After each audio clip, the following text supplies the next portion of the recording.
Alright. Again, sorry for the different audio, different background. I'm still in Korea. I decided to extend my stay another 10 days. The business trip is over. And now it's all pleasure, okay? I am not coming back to the US without a Korean baddie, okay? That is my goal, okay? I am searching vigorously.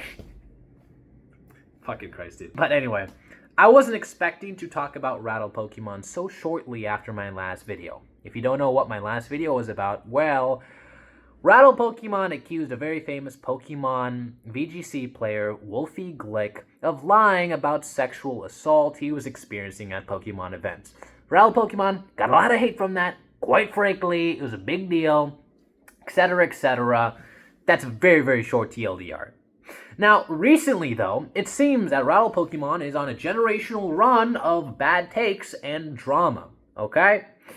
Now, the recent case is, well, apparently he accused a shop called Cali TCG House. I believe that's their name. I don't have their name on hand right now. I'm just relying on my memory here. They were accusing Cali TCG House for selling stolen product. What was the stolen product? Well, it was a Moltres UPC GameStop exclusive. The reason I say that is because it turns out that it's actually not a GameStop exclusive. It's actually sold in a lot of other countries besides America. Now, Cali Poke House marketed that they were selling this UPC, saying that, oh, we're like 20 days before release date, yada yada. Now, to be fair, if I didn't do any sort of research about this or anything, I would assume that maybe it was stolen product, okay? That's my assumption. But Rattle Pokemon ran with that, and he made a video saying that Cali Poke House was in fact selling stolen product and that they should be shamed for doing this. Now again, to be completely fair here, if I didn't know anything else, I would assume that as well. The problem is, Rattle Pokemon is a big advocate of doing your own research. Yet, he decided that he wasn't going to do the bare minimum research before accusing a store, a very famous store, of selling stolen products.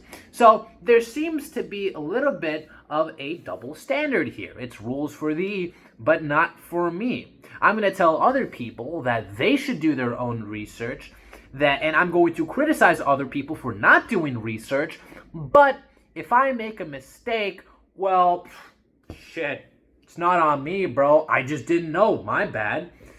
Except he wouldn't really say my bad in the first place. But naturally, people in the comments were correcting Rattle Pokemon for his incorrect information, saying that multiple countries outside of the US did in fact have these in stock. Turns out that GameStop's store in the US actually delayed the release for some reason. I don't know why, but regardless, to assume that Cali Poke House is somehow, buying stolen product, even though technically it's released outside of the US, seems to be a very careless assumption. There is multiple explanations for why Cali Poke House has this. Maybe they bought it off from a foreign distributor. Maybe he got it outside of the US and came back with it. Maybe somebody smuggled it across the Mexican border or something. I don't fucking know. Needless to say, that to assume that this person is somehow selling stolen product is very, very careless. And for somebody like Rattle Pokemon, who very vehemently advocates for doing research and compiling evidence and not jumping to conclusions, well, this seems to be a pretty big mess up by him, okay? Now, if he just simply apologized and says, or maybe like updated in the comments at the very least, that, oh, my bad, I was indeed wrong for this assumption. Because, listen, you're basically attacking a TCG store. This is a big deal. This is somebody's whole livelihood. You don't have to agree with somebody's prices or etc. You don't have to agree with the practice of reselling at all, but you at least have to acknowledge that posting a video like this will be at the detriment of their business. This is not a very small thing. If I did that video and if I knew I was 100% wrong, then I would unlist that video because there's another party involved that is receiving a lot of damages while that video is up. So naturally, I think the most mature way to go about this is either apologizing, acknowledging that you made a mistake, and maybe, in my opinion, probably unlisting the video. That seems like the best option to me because, again, another store is hurting from that misinformation. But Rattle Pokemon, he doesn't seem to do that. He pins a comment which explained that he was wrong, and in the reply, he was very combative, saying, well, actually, it was this, and that. It could be this, and that. Again, with no evidence. So I'm very confused here. You're such a very big advocate for doing your own research and being very truthful and being educated, but when you get something wrong, you do not want to admit that. He is never wrong. He is always right. And even when there is unequivocal evidence that he is wrong, he never wants to admit that. He is incredibly stubborn. And unfortunately, as much good that Rattle Pokemon does, although he has, caught many scammers, although he has done a lot of good videos that has benefited many people, he has, investigated the, Pokevault situation very thoroughly, and I respect him for that. The problem is that, in my personal opinion, not objectively, but in my personal opinion, a lot of these, situations where he does not want to admit defeat tarnishes his reputation and tarnishes the way I look at the 98% good that he does. Maybe I'm coming at this from an emotional perspective, but I think it's reasonable. When you see somebody accuse someone else of lying about sexual assault, when you have somebody who spreads misinformation to the detriment of a small business or a big business and refuses to do any sort of compromises to alleviate the situation, when you have a person who has attacked PTCG radio in the past, I know many of you guys don't know that. It's really hard to give you the benefit of the doubt and ask nicely to remove it. No, you didn't. You threatened me the whole time.